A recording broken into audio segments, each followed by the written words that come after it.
Be a hero, be vegan, save the world.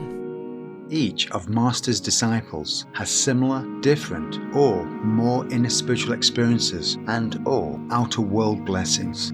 These are just some samples. Usually, we keep them to ourselves as per Master's advice.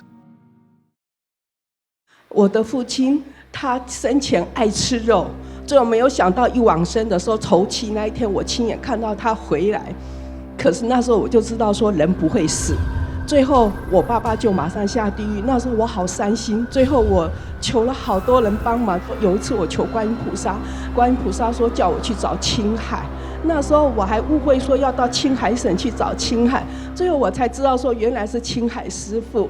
最后我跟师父印心后2个礼拜，师父亲自带我下地狱去救我爸爸善了，所有的地狱全部都空了。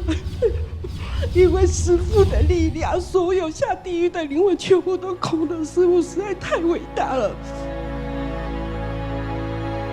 Be vegan, repentant, save your soul. Each of Master's disciples has similar, different, or more inner spiritual experiences and or outer world blessings. These are just some samples. Usually, we keep them to ourselves as per Master's advice. To watch and download more testimonies, please visit suprememastertv.com/2-heaven.